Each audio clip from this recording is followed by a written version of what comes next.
असलामुअलैकुम crime update में लियाकत तुसी वेख रहे हो मेरा यूट्यूब चैनल। सरगोदा का इलाका है भागटा वाला। उत्थे एक बड़ा अफसोसनाक वाक़या होया है कि एक बंदे ने अपने पूरे खानदान नूं मौत के घाट उतार दिता है। की वजह बनी, की उन्हां दा कसूर ऐसी जिहड़ी वड्डी इन्हें सज़ा दी है। मुकम्मल इस वाक़े की तफसील तुहाडे नाल डिस्कस करांगे। साडे इस चैनल सबसक्राइब करो, कमेंट दे विच इज़हार ख्याल लाजमी करना। जी दोस्तों, आए दिन वाक़यात रूनुमा हो रहे ने। अज जिहड़ा वाक़या तुहाडे नाल डिस्कस कर रहे हैं, ये सरगोदा का एक शहर है भागटा वाला। उत्थे एक चक है पंजी जनूबी। ए उत्थे गुज़िश्ता रात नूं वाक़या होया है कि एक बंदा, उसका नाम सी यासीन मला रात नूं तरावियां तो बाद जदों दुनिया सो गई है, उसने अंदरों कुंडी ला के कुल्हाड़ी की मदद और हथौड़े की मदद दे नाल वार करने शुरू किए। अपनी बीवी नूं और अपने 4 बच्चे ऐसी और अपनी बेटी ऐसी उन्होंने उत्ते वार करके उन्होंने मौत के घाट उतारिया है। फिर उन्हें अपने आप नूं मारदा रहा है। उन्हें कॉल की अपने एक दोस्त राशिद नूं कि मैं यह काम किया है कि मैं अपनी सारी फैमिली नूं मौत के घाट उतारे है और मैं हुण अपने आप नूं भी मार रहा। इस कॉल ड्रॉप होने तो बाद राशिद ने 15 ते कॉल की और 1122 ते कॉल की और यासीन मलाह दे भाई नूं इतला दी। फिर उन्होंने दीवार फलांगी है। जदों आए उन्होंने हालात देखे तो उसकी जिहड़ी फैमिली है सी वो सारी खून की लत पत है सी। कमरे के अंदर आवाज़ा बाहर नहीं गई सी। उन्हें अंदरों कुंडी लाई हुई सी और ये जनाब काम किया है।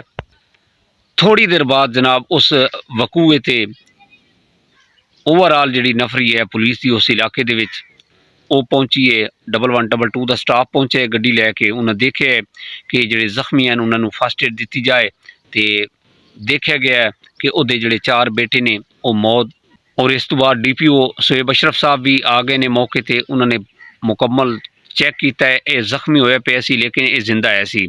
यासीन मलाह नूं फिल फौर हॉस्पिटल शिफ्ट किया गया और ताकि इसके कोलों मालूमात इकट्ठी की जाए। बाकी जिहड़े डेड बाडियां ऐसी उन्होंने अपने कब्जे च लिता गया और पुलिस ने छानबीन तफ्तीश शुरू कर दी और बाद दे विच इस नूं फस्ट एड दी गई और यासीन मलाह बच गया सी। उसके कोलों जदों पूछताछ शुरू की SHO साहब ने तो उन्हें इंकशाफ किया कि एक गुलाम मुस्तफा जिहड़ा उसने मेरे घर आना जाना मेरी बीवी और बेटी के नाल नाजायज़ तलाकात है सन। मैनू बर्दाश्त नहीं होया। मैं मौका देख रहा सी, मैनू मौका मिलिया है तो मैं इन्हां दे किए दी सज़ा दी है।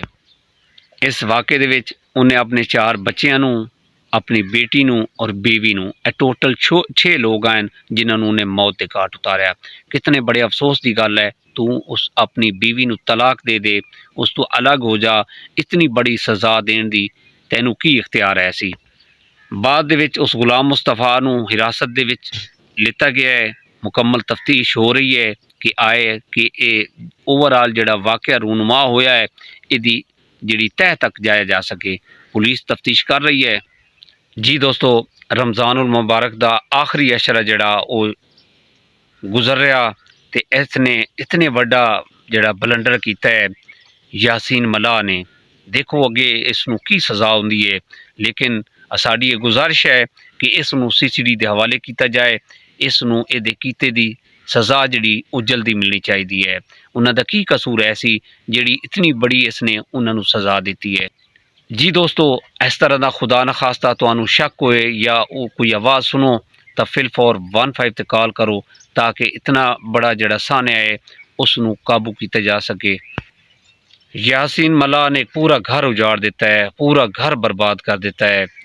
छोटी जी गलती तू इतनी बड़ी सज़ा उन्हें दी है कि तू उसनूं अपनी बीवी नूं तलाक दे।